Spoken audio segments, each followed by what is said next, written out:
ஆத்ம நண்பர்கள் அனைவருக்கும் அன்பான வணக்கம். இந்த உலகம் பஞ்சபூதங்களினால் நமக்கு இயங்கிக் கொண்டிருக்கிறது. இந்த பஞ்சபூதங்கள்ல வெளியே இருக்கிற பஞ்சபூதத்தின் இயக்கம் எப்படி மிக முக்கியமோ, அதுபோல நமக்குள்ளேயும் 5 பூதங்கள் இயங்கிக் கொண்டிருக்கிறது. இந்த 5 பூதமும் வெளியே இருக்கக்கூடிய பஞ்சபூதங்களோடு தொடர்பு படுகிற போது, அது மிக உன்னதமான ஒரு ஞான நிலையை நமக்கு பெற்றுத்தரும். இது நிறைய இடங்கள்ல அந்தந்த ஆலயங்களை அமைக்கிற போது அருளாளர்கள் அந்தந்த தலத்திற்கு ஒரு சிறப்பு வைத்து அமைத்து காட்டினார்கள். அங்க போய் நாம உட்கார்ந்து தவம் பண்ணுகிற போது நம்முடைய இந்திரியங்கள் அந்த ஆலயங்களோடு தொடர்பு படுகிறது. அப்போ உடல் நலம், மனநலம் இப்படி நிறையவே நமக்கு கிடைக்குது. முதல்ல மண் தலத்திலிருந்து நம்ம ஆரம்பிப்போம். பூமி. இந்த மண்ணே இறைவனாக இருக்கிறார் அப்படிங்கிறத அம்பாள் நமக்கு எடுத்துரைத்த திருத்தலமாக காஞ்சிபுரத்தில் அமைந்திருக்கக்கூடிய ஏகாம்பரநாதரினுடைய ஆலயம் நமக்கு எடுத்து காட்டுகிறது. இந்த உலகத்துல முக்தித்தலங்கள் அப்படின்னு சொன்னோம்னா 7 விதமான முக்தித்தலங்கள் சொல்லப்பட்டிருக்கு. அதுல மிக முக்கியமானது காஞ்சிபுரம். இந்த காஞ்சிபுரத்தை பத்தி நிறையவே நாம பேசலாம். புஷ்பேஷு ஜாதி புருஷேஷு விஷ்ணு நாரீஷி ரம்பா நகரேஷு காஞ்சி அப்படின்னு ஒரு வாசகம் அநேகமாக நிறைய பேர் கேள்விப்பட்டிருப்பீங்க. புஷ்பங்களிலே உயர்ந்தது ஜாதி மல்லி அப்படின்னு சொல்லக்கூடிய புஷ்பம் அப்படின்னு சொல்றாங்க. பூ. அதனால புஷ்பேஷு ஜாதி. புருஷேஷு விஷ்ணு. மிக அழகான புருஷர்களிலே உள்ளவர் மகாவிஷ்ணு. நாரீஷி ரம்பா அப்படின்னா பெண்களிலேயே மிக அழகானவள் ரம்பை அப்படின்னு சொல்றாங்க. நகரேஷு காஞ்சி. நகரங்களிலேயே உயர்ந்த நகரம் எது அப்படின்னு கேட்டா காஞ்சிபுரம் தானாமா. ஏன்னா காஞ்சிபுரம் என்பது அம்பாளே தேடி வந்து இறங்கி தவம் செய்த திருத்தலம். அம்பாள் ஒரு இடத்தை தேர்வு பண்ணானா அப்ப அந்த இடம் எப்பேற்பட்ட தலமாக இருக்கும் யோசிச்சு பாருங்க. இதுக்கு ஒரு பெரிய வரலாறு நமக்கு உண்டு. கைலையில ஒரு நாள் சிவபெருமான் அம்பாள் கிட்ட பூலோகத்துக்கு போய் சிவபூஜையினுடைய பெருமை என்ன அப்படிங்கிறத தெரிவிக்கிறதுக்காகவும் அறங்களை வளர்க்கும் நாயகியாக அவள் விளங்கணும் அப்படிங்கிறதுக்காகவும் பூலோகத்துல போய் என்னை அடைய தவம் பண்ணு அப்படின்னு பூமிக்கு அனுப்புறார். அம்பாளும் பூமிக்கு வந்துட்டார். பூமிக்கு வந்து எங்க போறது, எங்க தவம் பண்றது அப்படின்னு அம்பாள் தேடுகிற போது அவள் கண்ணுல பட்ட இடம் இந்த கம்பா நதிக்கரை அப்படின்னு சொல்லக்கூடிய இடத்துல அம்பாள் வந்து இறங்கி ஒரு மணலால லிங்கம் பிடிக்கிறாள். மணலால லிங்கம் பிடிச்சு சுவாமியை வழிபாடு செய்வதற்காக அன்றாடம் அந்த மண் லிங்கத்தை அவர் பூஜை செய்கின்றார். இறைவன் எதுல வேணாலும் இருப்பார். நான் ஏற்கனவே சொன்னேன், சிவம் என்பது எல்லாவற்றிலும் நீக்கமர நிறைந்திருக்கக்கூடியது அன்பு போல. அப்படி நிறைந்திருக்கக்கூடிய அந்த இறைவனை அன்பால் பூஜை செய்து வழிபாடு பண்ணி தினம்தோறும் பிரார்த்தனை பண்ணி இறைவனை என்னை ஏற்றுக்கொள்ளுங்கள் அப்படின்னு அம்பாள் தவம் பண்றா. சிவபெருமான் அப்படி எடுத்த உடனே எல்லாம் வந்தா வா அப்படின்னு கூட்டிட்டு போயிடுவாரா? கண்டிப்பா கிடையாது. இப்போ சுவாமி என்ன பண்றாரு, அவளுடைய தவத்தை சோதிக்கும் பொருட்டு அதுல வெள்ளத்தை பெருகச் செய்கின்றார். கரை ஓரத்துல ஒரு மண்ணு லிங்கம். தண்ணி அதிகமா வந்தா என்ன ஆகும்? லிங்கம் தண்ணியில அடிச்சுட்டு போயிடும். அப்ப அம்பாளுடைய பூஜையை இறைவன் ஏற்றுக்கொள்ளவில்லை அப்படின்னு ஆயிடும்ல. அப்ப அம்பாள் என்ன பண்றா, இந்த தண்ணி சுவாமி கிட்ட வந்த உடனே அவளுக்கு ஒரு பயம் வந்துருது. அவள் தன்னையும் மறந்து இறைவனை காப்பாற்ற வேண்டும். இறைவனை யார் காப்பாத்துறது? நீ யோசிச்சு பாருங்க. இறைவனை நாம் காப்பாற்ற முடியுமா, இல்ல இறைவன் நம்மை காப்பாற்றுகிறாரா? கடவுள் தானே நம்மளை காப்பாத்துற. ஆனா அந்த வழிபாட்டின் உச்சத்திற்கு போனவர்களுக்கு அது தெரியாமல் போய்விடும். கண்ணப்ப நாயனார் கடவுள்கிட்ட போய் கேட்டாருல்ல, எப்படி சாமி நீ தனியா இருக்கிற, உனக்கு பயமா இல்லையா இந்த காட்டுக்குள்ள அப்படின்னு கேட்டாருல்ல. அது மாதிரி அம்பாள் என்ன பண்றா, ஒரு வினாடி பயந்துடுறா. இந்த தண்ணீர் வந்து லிங்கத்தை அடிச்சுட்டு போயிடுமோ அப்படின்னு வேகமா ஓடி போய் சுவாமி அப்படி ஆலிங்கனம் பண்ணிக்கிறா. இன்னிக்கும் அந்த சுவாமிக்கு அழகான திருநாமம் தழுவ குழைந்த நாதர் அப்படின்னு பேர். அம்பாள் அப்படி ஆலிங்கனம் பண்ண உடனே சுவாமி என்ன பண்ணாராம், அப்படியே உருகி போயிட்டாராம். அப்படியே உருகி அம்பாளுக்கு காட்சி கொடுத்து உன்னுடைய தவத்தை நான் ஏற்றுக்கொள்கிறேன் அப்படின்னு அம்பாளை ஏற்றுக்கொண்டதான ஒரு திருத்தலம் தான் இந்த அழகான ஏகாம்பரேஸ்வரர் திருத்தலம். தழுவ குழைந்த நாதராக இங்கே இறைவன் நமக்கு காட்சி தருகிறார். ஏகாம்பரேஸ்வரர் அப்படின்னு சொல்றோம். ஏகம் அப்படின்னா ஒருவன் தான். பஞ்சபூத தத்துவங்களிலே எல்லா தத்துவமாகவும் இருக்கக்கூடிய இறைவன் ஒருவன் தான்.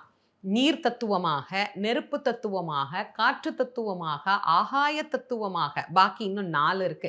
இது அனைத்துமாய் விரிந்த கடவுள் ஒருவனாய் ஏகனாய் அவன் நிலைத்திருக்கக்கூடியவனாகவே இருக்கிறான் அப்படிங்கிறத காட்டுவதற்காகத்தான் மிக அழகாக இங்கே இறைவன் மிக அற்புத ரூபமாக அன்னைக்கு அம்பாள் அந்த அனைத்த கோலத்துல நீங்க பாத்தீங்கன்னா அந்த தழும்புகள் கூட சுவாமி மேல இருந்தது அப்படியே சுயம்புவா இன்னைக்கும் நமக்கு காட்சி கொடுக்கக்கூடிய அழகான மூர்த்தி. தவம் செய்த அம்பிகைக்கு காமாட்சி அப்படின்னும், இங்க இருக்கக்கூடிய அம்பிகைக்கு ஏலவார் குழலி அம்பிகை அப்படின்னும் அம்பாளுக்கு திருப்பெயர் இந்த தலத்துல அமைந்திருக்கிறது. இத்தனை சிறப்பு வாய்ந்த இந்த ஏகாம்பரநாதரை நால்வரும் பாடி மகிழ்ந்திருக்கிறார்கள். குறிப்பா சுந்தரருடைய வாழ்க்கையில இந்த ஆலயத்துல நடைபெற்றது ஒரு மிகப்பெரிய அதிசயம். திருவொற்றியூர் என்கின்ற திருத்தலத்திலே சங்கிலியாரை மணந்து கொண்டு சத்தியத்தை மீறி எல்லை தாண்டிய உடனே இறைவன் சுந்தரரினுடைய 2 கண்களையும் எடுத்துட்டார்.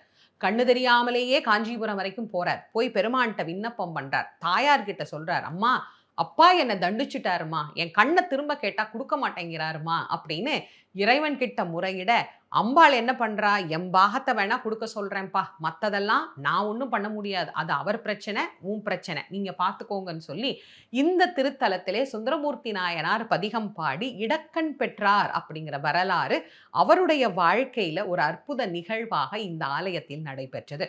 இப்படி பல பல அதிசயங்களை நிகழ்த்திய ஏகாம்பரநாதர் ஏலவார் குழலி அம்பிகை என்கின்ற நாமத்தோடு அம்பாளும், காமாட்சி ஊருக்கு இருக்கிற அனைத்து கோவில்களுக்கும் பொதுவான அம்பிகை, எல்லா சிவனுக்கும் பொதுவான அம்பிகையாக காமாட்சியும் இங்கே எழுந்தருளி அருள் புரிகின்றாள். அதோட இல்லாது இந்த சுவாமியை தழுவ குழைந்த நாதராக நாம நினைக்கிற போதெல்லாம் நமக்கு அத்தனை மகிழ்ச்சி, அத்தனை சந்தோஷம். கணவன் மனைவி ஒற்றுமையை மேம்படுத்தக்கூடிய ஒரு அழகான திருத்தலம் தான் இந்த காஞ்சிபுரத்தில் எழுந்தருளி அருள் புரியக்கூடிய ஏகாம்பரநாத சுவாமியினுடைய ஆலயம். திருச்சிக்கும் அருகே இருக்கக்கூடியது திரு ஆனைக்காவல் என்று சொல்லக்கூடிய அற்புதமான திருத்தலம். அழகான கோயில். இந்த கோயிலுக்கு போனா இந்த பிரகாரங்கள்ல நடந்து பார்க்கிற போதும் சரி, இந்த அம்பாளையும் இறைவனையும் வழிபடும் போதும் சரி, மனதுக்கு அப்படி ஒரு இதமான ஒரு மகிழ்ச்சியை கண்டிப்பா பெற்றுத்தரும். இந்த கோயில்ல காலையில மார்கழி மாசத்துல நீங்க ஒரு முறை கண்டிப்பா போய் பாருங்க. அந்த சிவ அனுபவமே ஒரு வித்தியாசமா இருக்கும். அம்பாள் பஞ்சபூத வடிவங்களிலேயும் இறைவனை வழிபாடு செய்தாள் அப்படிங்கிறத நம்ம பார்க்கிறோம். அதுல ஒன்றுதான் நீரின் தன்மையாக இறைவனை அவள் வழிபட்டாள். நீரை லிங்கமாக்கி அம்பாள் ஜம்புகேஸ்வரர் அப்படிங்கிற நாமத்தோடு இங்கே இறைவனை வழிபாடு செய்ததாகவும் ஒரு வரலாறு உண்டு. வெண்ணாவல் மரத்துக்கு கீழே இறைவன் இங்கே எழுந்தருளி அருள் புரிந்தார். ஜம்பு என்கின்ற மகரிஷிக்கு அருள் புரிந்த திருத்தலமாகவும் இந்த திருத்தலம் விளங்குகிறது. இந்த ஆலயத்தை பத்தி சொல்லும் போது இந்த வரலாறை சொல்லாம இருக்கவே முடியாது. அம்பாள் வழிபாடு செய்த இந்த லிங்கம் இருக்கு பாத்தீங்களா, அது அப்படியே வெண்ணாவல் மரத்துக்கு கீழே இருக்கக்கூடிய ஒரு சுயம்பு லிங்கம். சின்ன வடிவத்துல தான் சுவாமி இருப்பார். சிறிய மூர்த்தம் தான். இந்த ஆலயத்துக்குள்ள இன்னைக்கு நாம போய் வழிபடுற முறையெல்லாம் அன்னைக்கு இல்லை. அன்னைக்கு ஒரு மரத்தடிக்கு கீழே தான் சுவாமி இருந்தார்.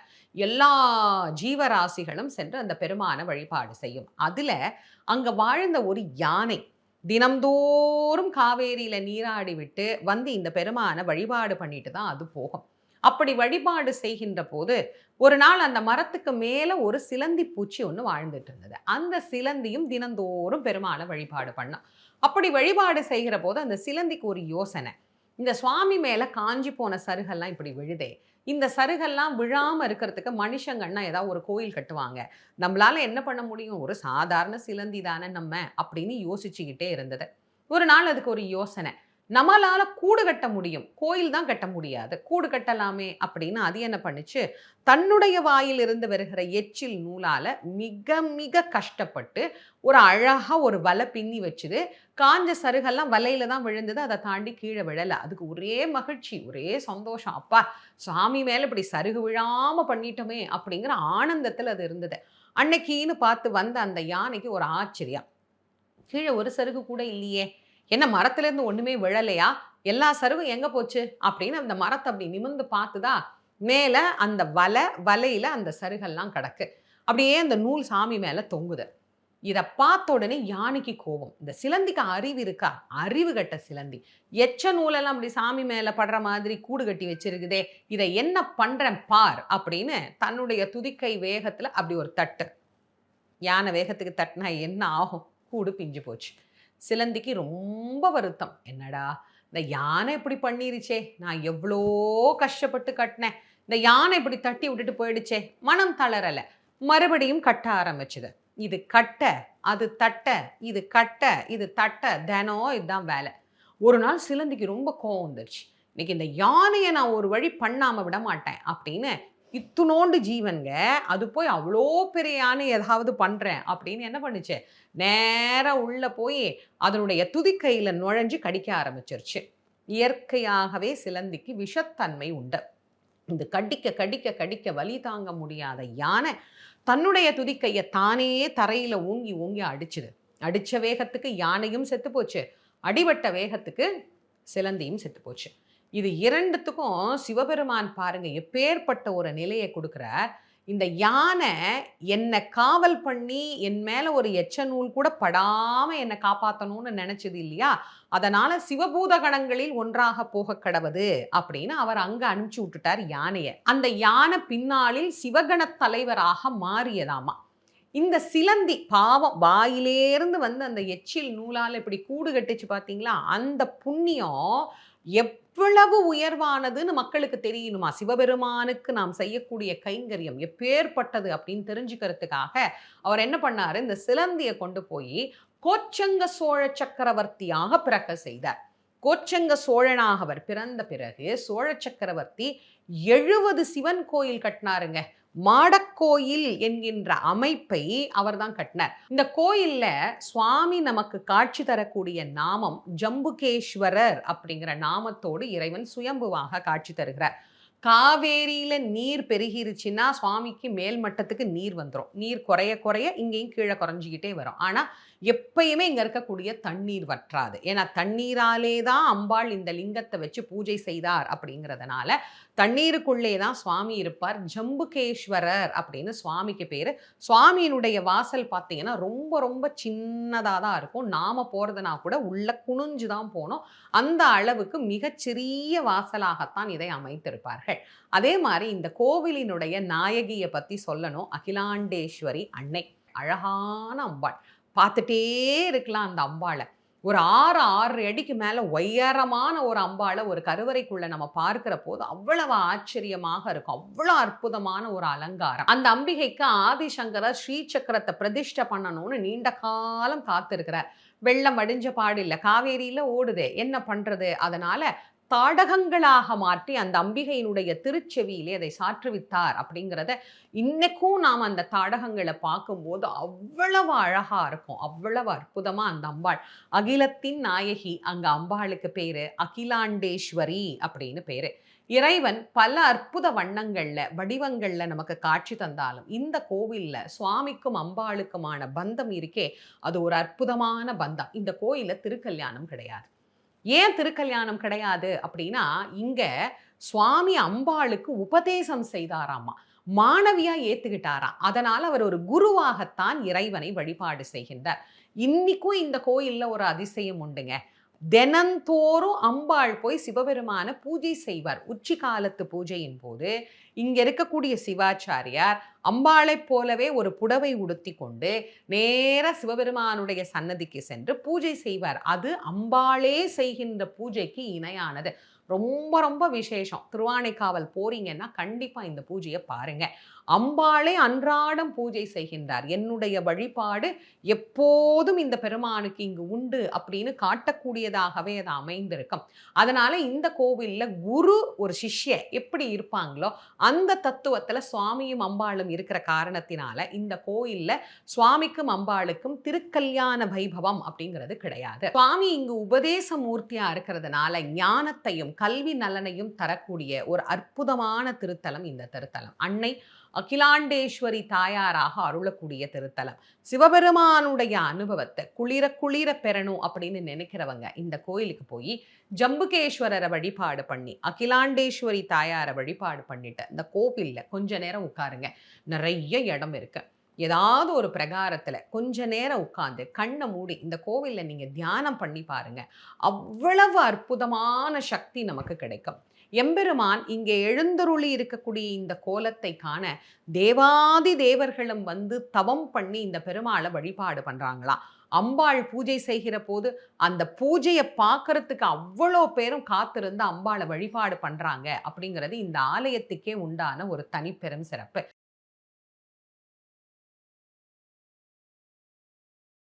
அம்பிகை இறைவனை ஜோதி ஸ்வரூபமாக கண்ணுற்று வழிபட்டு, அதே நிலையில நாம் அனைவரும் அந்த இறைவனை வழிபட்டு நலன் பெறணும் அப்படிங்கிறதுக்காக அம்பாள் இறைவனை வணங்கி தன்னுள் சரிபாதியாக இருக்க வேண்டும் அப்படிங்கிற பிரார்த்தனையும் இறைவனிடத்திலே செலுத்தி, இறைவன் அதையும் செவிசாய்த்து அர்த்தநாரீஸ்வரராக இன்றைக்கு நாம் வழிபட காரணமாக இருக்கக்கூடிய இடம்தான் திருவண்ணாமலை. திருவண்ணாமலை அப்படின்னு சொன்னாலே எல்லாருக்கும் நினைவுக்கு வரக்கூடியது அண்ணாமலையாரினுடைய அற்புதமான அந்த மலையின் வடிவம்தான். நினைக்க முக்தி தரக்கூடிய அழகான திருத்தலம் இந்த திருவண்ணாமலை. இந்த திருவண்ணாமலையில இறைவன் மலை வடிவமாக வந்ததற்கான வரலாறு அப்படின்னு ஒண்ணு உண்டு. எல்லாருக்கும் தெரிஞ்ச வரலாறு தான். ஆனாலும் நாம் இதுல நினைவுபடுத்திக் கொள்ளலாம். தேவாதி தேவர்களுக்குள்ளே அப்பப்போ யார் பெரியவர் அப்படிங்கிற ஒரு எண்ணம் ஏற்பட்டுவிடும். அப்படி ஒரு முறை மாலுக்கும் அயனுக்கும் அந்த எண்ணம் ஏற்பட, மாலும் அயனும் தாங்கள் தான் பெரியவர்கள், தாங்கள் தான் பெரியவர்கள் அப்படின்னு போட்டியிட்டுக் கொள்ளுகிறார்கள். சிவபெருமான் ஜோதி ஸ்வரூபமாக நின்று, அடிமுடியை யார் பார்க்கிறீர்களோ அவர்கள் பெரியவர்களாக இருந்து கொள்ளுங்கள் அப்படின்னு இறைவன் தீப்பிழம்பாக நிற்கிறார், ஜோதி ஸ்வரூபமாக நிற்கிறார். அப்போ யாரால் அவரை நெருங்க முடியும்? யாராலும் நெருங்க முடியாது. மேலே சென்ற பிரம்மாவாலும் முடியல, கீழே போன திருமாலாலும் முடியல. இருவரும் அடிமுடி காணாது இறைவனை அடிபணிந்தார்கள். அப்போது அம்பாள் அந்த நெருப்பு மலையாக இருக்கக்கூடிய இறைவனை வணங்கி, பெருமானே, நீங்கள் குளிர்ந்து உலக மக்கள் அனைவரும், உங்களுடைய பக்தர்கள் அனைவரும் உங்களை தரிசனம் செய்யக்கூடிய ரூபமாக காட்சி தர வேண்டும் அப்படின்னு விண்ணப்பம் வைக்கின்றார்.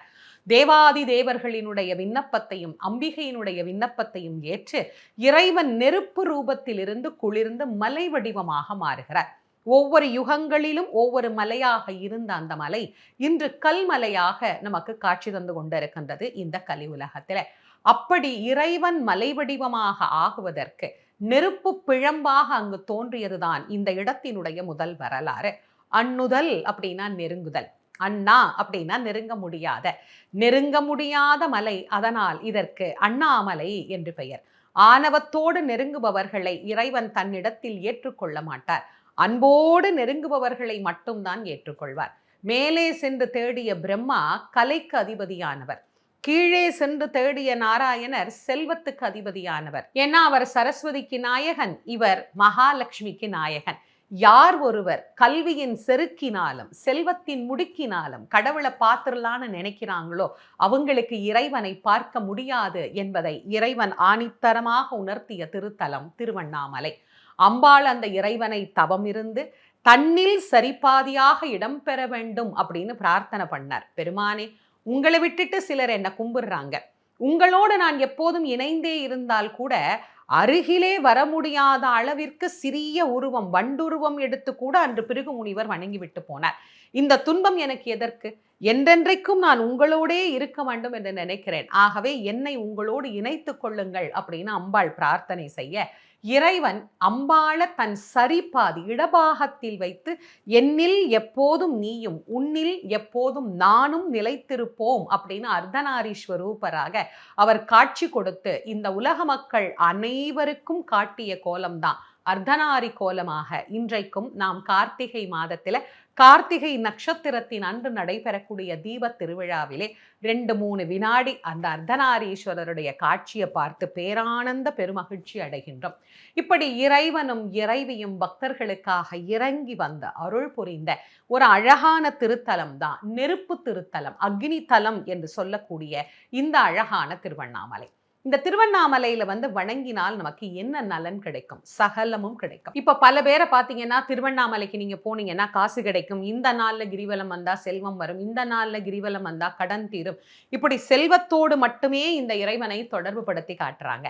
எப்போதுமே நான் உங்களுக்கு சொல்றதுதான், செல்வம் என்பது இறைவனால் நமக்கு தரப்படுவது. எப்போது எதை தர வேண்டும் என்றவர் தீர்மானித்து விட்டாரோ கண்டிப்பாக அதை தருவார். அதனால செல்வத்தை மட்டுமே குறிக்கோளாக வைத்து தெய்வ வழிபாடு அப்படிங்கிறது சரியில்லை. அப்ப தெய்வ வழிபாடு அந்தந்த தலத்திற்கு என்ன சிறப்பு அப்படின்னு தெரிஞ்சுக்கணும். திருவண்ணாமலையில எதை கேட்டாலும் பெருமான் தருவார். நம்ம அங்க போனாலே அனைத்து நலன்களும் கிடைக்கும். ஆனா அவருக்குன்னு ஒரு நலன் இருக்குல்ல, அவர் நெருப்பு வடிவமாக இருக்கிறார். நெருப்புக்குள்ள எதை போட்டாலும் என்ன ஆகும்? எரிந்து சாம்பலாக போய்விடும். இதுதான் நெருப்பினுடைய தன்மை. எப்பேற்பட்ட பொருளாக இருந்தாலும், எப்படிப்பட்ட உலோகமாக இருந்தாலும் அதை எரித்து சாம்பலாக்கி அதை உருக வைக்கின்ற தன்மை எதற்கு உண்டு அப்படின்னா நெருப்புக்கு மட்டும்தான் உண்டு. பல பிறவியால நாம துன்பப்பட்டு கொண்டிருக்கக்கூடிய நம்முடைய வினைகளை எல்லாம் எரித்து சாம்பலாக்கி நம் வினை முழுவதையும் நீக்கி பிறவாமை என்கின்ற பெரும் வரத்தை தருவதற்காகத்தான் இறைவன் நெருப்பு மலையாக நமக்கு காட்சி கொடுத்தார். அதனால திருவண்ணாமலைக்கு சென்று கிரிவலம் வந்த பெருமானை யார் ஒருத்தர் வழிபாடு செய்கின்றார்களோ அவர்களுக்கு பிறவாமை என்கின்ற பெரும் நலன் கிடைக்கும் அப்படிங்கிறதுக்காக தான் இதை முக்தித்தலமாக வைத்தார்கள். சும்மாவா சொன்னாங்க? ஞான தபோதனர்களை வா என்று அழைக்கும் அண்ணாமலை அப்படின்னு சொன்னாங்க. ஞானியர்கள் எல்லாம் எதை தேடி போனாங்க? பொன்னையும் பொருளையும் தேடியா திருவண்ணாமலைக்கு போனாங்க? இல்லையே, முக்தியை தேடித்தான் போனாங்க. அப்ப நாமும் என்ன பண்ணணும்? அந்த முக்தி என்கின்ற பெரும் நலன் நமக்கு கிடைக்கணும் அப்படின்னு பிரார்த்தனை செய்துதான் இந்த திருவண்ணாமலைக்கு போனோம். அப்போ உலக இன்பங்களை வேண்டி நாங்க அங்க கும்பிடக்கூடாதாமா அப்படின்னா, இப்ப தேவைக்கு அது நமக்கு பெருசா தெரியும். ஆனா என்னென்னைக்கும் பெரியதாக இருக்கக்கூடியது இந்த நலன் மட்டும்தான்.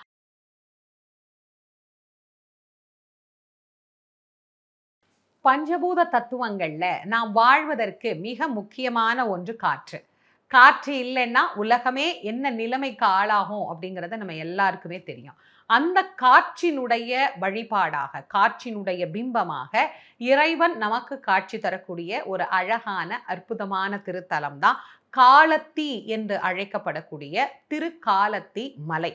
இறைவன் இந்த திருக்காலத்தியிலே மிக அற்புதமாக இயற்கையின் ஸ்வரூபமாக சுயம்புலிங்கமாக நமக்கு காட்சி தந்து கொண்டிருக்கின்றார். இந்த திருத்தலம் திருப்பதிக்கு பக்கத்துல இருக்கு. நிறைய பேருக்கு தெரிஞ்ச ஒரு திருத்தலம் இது. ராகு கேதுவுக்கு பரிகாரமான திருத்தலம் அப்படின்னு தான் தெரிஞ்சிருக்கு. ஆனா இந்த கோவிலுக்கு இந்த பெயர் வருவதற்கு காரணம் என்ன? இந்த இறைவனுக்கு ஏன் இவ்வளவு சிறப்பு அப்படிங்கிறத நாம இந்த பதிவுல தெளிவா தெரிஞ்சுக்கலாம். ஸ்ரீகாலத்தி அப்படிங்கிறது தான் இங்க இருக்கக்கூடிய திருக்காலத்தினுடைய இயற்பெயர். சீகாலத்தி அப்படின்னா அதற்கு என்ன பொருள்? சி என்று சொல்லக்கூடிய சிலந்தையும், காலம் என்று சொல்லக்கூடிய பாம்பும், அத்தி என்று சொல்லக்கூடிய யானையும் இங்கு இருக்கக்கூடிய சிவபெருமானை வழிபாடு செய்தது. அதனால் இதற்கு சீகாலத்தி, அது பின்னால் ஸ்ரீகாலத்தி என்றும் திருக்காலத்தி என்று தமிழிலேயும் அழைக்கப்படுகிறது. இறைவனுக்கு காலத்திநாதர் அப்படிங்கிற திருப்பெயர். திருக்காலஹஸ்தி அப்படின்னும் இந்த திருத்தலம் அழைக்கப்படுகிறது. திருக்காலஹஸ்தீஸ்வரர் அப்படிங்கிற நாமமும் இங்க இருக்கக்கூடிய இறைவனுக்கு உண்டு. மலைமேல இருந்து அருள் புரிந்த தெய்வம் கண்ணப்ப நாயனார் வழிபட்டார் இல்லையா, அந்த அழகான சுவாமிக்கு குடுமிநாதர் அப்படிங்கிற திருப்பெயர். இங்க அம்பாளுக்கு ஞானாம்பிகை அப்படின்னு பெயர். ஞான சுந்தரி, ஞானத்தின் வடிவமாக விளங்கக்கூடியவள் அம்பாள். இந்த ஆலயம் அப்படிங்கிறது எவ்வளவு தொன்மை வாய்ந்த ஆலயம். இந்த ஆலயத்தினுடைய சிறப்புகளை நிறைய பேசலாம், பேசிக்கிட்டே இருக்கலாம். இந்த காலத்திநாதரினுடைய பெருமையை பத்தி ஒரே பாட்டுல நான் உங்களுக்கு புரிய வைக்கணும் அப்படின்னா அதுக்கு பட்டினத்தார் அருளி செய்த இந்த பாடல் தான் சரியா இருக்கும். வாளால் மகவு அறிந்து ஊட்ட வல்லேன் அல்லல், மாது சொன்ன சூழால் இளமை துறக்க வல்லேன் அல்லல், நாள் ஆறில் கண்ணகழ்ந்து அப்ப வல்லேன் அல்லல், இனி சென்று நான் ஆளாவது எப்படியோ திருக்காலத்தி அப்பருக்கே அப்படின்னு பட்டினத்தார் மிகவும் வருத்தப்பட்டு பாடியது இந்த காலத்தியப்பனை பற்றி தான். காலத்தியப்பர் அவ்வளவு சாதாரணமான கடவுள் அல்ல. மிக எளிமையாக சென்று எல்லாராலும் தரிசிக்கக்கூடிய இறைவனும் அல்ல. இந்த காலத்தியப்பரை எத்தனையோ கோடி கோடி கோடி கோடி ஜென்மங்கள் நாம் தவம் இருந்து அந்த புண்ணிய பலன் இருந்தால் தான் அவரை தரிசிக்க முடியும் அப்படின்னு பெரியவங்க சொல்றாங்க. என்ன காரணம் அப்படின்னா, அம்பாள் இங்க ஞானாம்பிகை, சுவாமி காலத்தியப்பர். இறைவனும் இறைவியும் ராகு கேது தோஷங்களை போக்கக்கூடிய தெய்வங்களாகவே இங்க இருக்கிறாங்க. சிவபெருமான் ராகு கூறிய கடவுளாகவும் அம்பாள் ஞானாம்பிகை என்பதனால் கேது கூறிய கடவுளாகவும் இங்கே விளங்குகிறார்கள். இந்த நுட்பம் தெரியாம இந்த கோயிலுக்கு வர்ற பல பேரும் ராகு கேது தோஷம் போறதுக்கு அப்படின்னு ஏதோ ஒரு இடத்துல உட்கார்ந்து ராகு கேது பரிகாரம் பண்ணிட்டு சுவாமியையும் அம்பாளையும் பார்க்காமலேயே கிளம்பி போயிடுறாங்க. இதுதான் இன்றைக்கு பல பேரும் செய்து கொண்டிருக்கிற வழக்கம். இந்த கோயிலுக்கு போக முடிஞ்சவங்களுக்கு கூட இந்த தெய்வத்தை பார்க்க முடியல அப்படின்னா இந்த தெய்வத்தை பார்க்க எவ்வளவு கோடி தவம் பண்ணி இருக்கணும் அப்படிங்கிறத நீங்க யோசிச்சு பாருங்க. இங்கே இந்த இறைவன் வருவதற்கும் இந்த வழிபாடுகள் இங்கு இப்படி நடைபெறுவதற்கும் காரணம் என்ன? அந்த வரலாற்றை நம்ம தெரிஞ்சுக்கணும்ல. ஆதிசேஷன் தான் தான் பெரியவர் அப்படின்னார். வாயுதேவன் இல்லை இல்லை நான் தான் பெரியவன், என்னுடைய வலிமை இல்லைன்னா உலகம் சுருங்கிவிடும். ஆதிசேஷன் சொன்னார், நான் இந்த உலகத்தை பிடிக்கலைன்னா இந்த உலகமே நிற்காது. எல்லாரும் 2 பேரும் மாறி மாறி சண்டை போட்டுக்கிட்டே இருந்தாங்க. இப்ப யார் வலியவர் என்று காட்டணும் அப்படின்னு ஆதிசேஷன் என்ன பண்ணார், கைலை மலையை அப்படியே சுற்றி கொள்ளுகின்றார். அவரால் வாயுதேவனால் இதை அசைக்க கூட முடியல. கொஞ்சம் கூட அந்த இடத்திலிருந்து அது ஒரு சிறு துகள் கூட நகரமாட்டேங்குது. எவ்வளவோ முயற்சிக்கிறார் வாயு பகவான். கடைசியில ஆதிசேஷன் ஒரு காலத்துக்கு பிறகு கொஞ்சம் அப்படி லேசா அசைகிறார். அவர் அசைந்த போது உடனே இந்த வாயு பகவானுடைய வேகமானது என்ன பண்ணது, கைலையினுடைய ஒரு பகுதி மலையை பெயர்த்து கொண்டு வந்து போடுகிறது. வாயு பகவானால் அந்த மலை வந்து விழுந்த இடம்தான் இந்த திருக்காலத்தி மலை அப்படிங்கிறதுனால இது கைலைக்கு இணையான மலை, தென் கைலாயம் அப்படின்னு சொல்லக்கூடிய ஒரு நிலையையும் ஒரு உயர்வையும் பெற்றிருக்கிறது. நக்கீரர் இந்த திருத்தலத்தை பாடும்போது அதை மிக அழகாக குறிப்பிடுகிறார். கைலை பாதி காலத்தி அப்பன் பாதி அப்படின்னு தான் அவர் பதிகமே பாடுகிறார். கைலை அப்பனை பாதி பாடுவார், காலத்தியப்பனை பாதி பாடுவார். அப்படி அழகாக கைலைக்கு இணையான ஒரு திருத்தலமாக விளங்கக்கூடியது. வாயுதேவனால் இங்கே இந்த மலை வருவதற்கு காரணம், வந்த காரணத்தினால் இது வாயுவினுடைய தலம். மற்றொன்று, மூலஸ்தானத்துல இன்றைக்கும் எரியக்கூடிய விளக்கு அப்படியே சுடர் விட்டு கொண்டிருக்காது. அது லேசா அந்த காற்றுல அசைவுற்று கொண்டே இருக்கும். மூலஸ்தானத்துல இன்னைக்கும் இதை நம்மளால பார்க்க முடியும். ஏன்னா இது வாயுத்தலம் என்பதனால மூலலிங்கத்திலிருந்து அந்த காற்றானது வந்து கொண்டிருக்கும் அப்படிங்கிறது இன்றைக்கும் ஒரு அதிசயமான உண்மை. மூலஸ்தானத்தில் இருக்கக்கூடிய சிவபெருமான் சுயம்பு, உயரமான சுயம்பு மூர்த்தி. ஆனா இவரை பார்த்தா சுயம்பு மாதிரியே தெரியாது. ஏன்னா எப்போதுமே இதுக்கு ஒரு கவசம் சாத்தி தான் நம்ம பார்க்கிறோம். இந்த கவசம் இல்லாம இந்த பெருமானை நாம பார்த்தோம் அப்படின்னா யானையினுடைய தந்தங்கள், சிலந்தி, பாம்பு இவை வழிபட்டதனுடைய அடையாளம் சுவாமி மேல இன்னைக்கும் பதிந்து இருக்கக்கூடியதை பார்க்கலாம். சுயம்புவாக இருக்கக்கூடிய இந்த லிங்கத்துல ஒரு கவசம் சாத்தி இருப்பாங்க. இந்த கவசம் ரொம்பவே வித்தியாசமா இருக்கும். கோடு கோடா போட்ட மாதிரி மிக உயரமா இருக்கும். 27 நட்சத்திரங்களின் அடிப்படையில இந்த கோடுகள் அமைக்கப்பட்டு ஒரு கவசம் பொருத்தி இருப்பாங்க.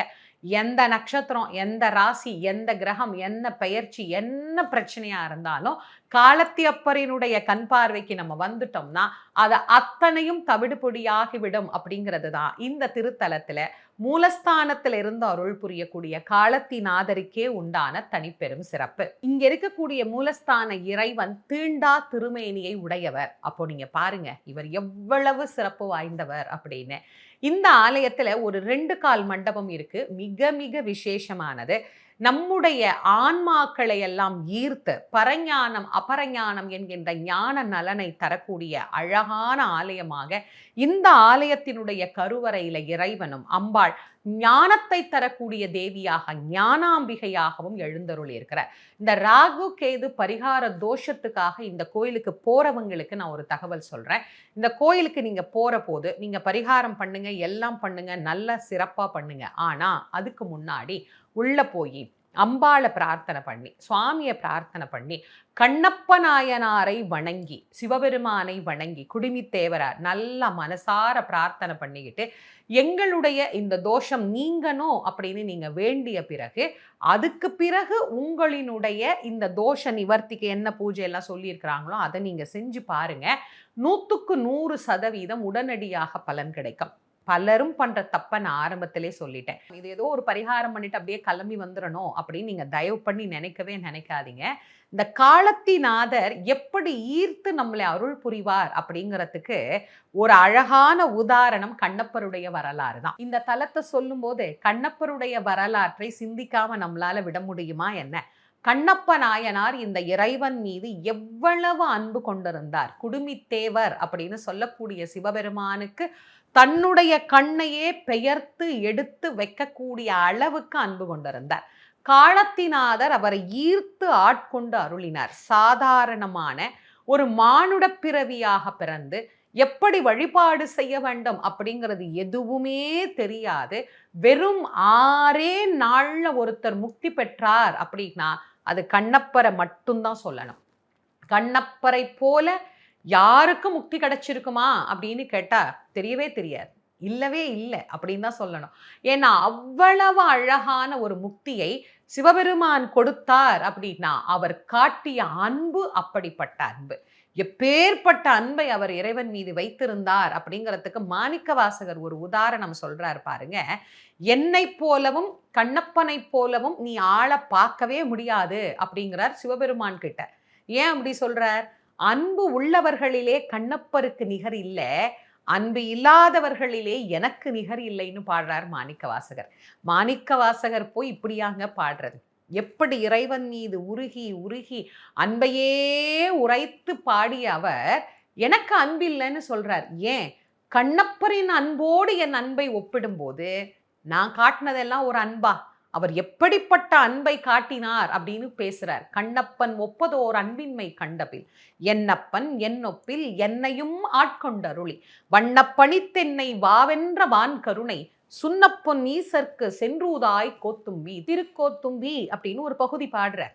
அதுல வண்டை பார்த்து சொல்லுவதாக அவர் பாடுகிறார். ஏ வண்டே, நீ நல்லா கேட்டுக்கோ, கண்ணப்பரினுடைய அன்பை எதனோடும் ஒப்பிட முடியாது அப்படின்னு பேசுற அளவுக்கு கண்ணப்பரை ஈர்த்து ஆட்கொண்டு அருளிய அற்புதமான திருத்தலம் அப்படின்னா அது இந்த திருக்காலத்தி மலை.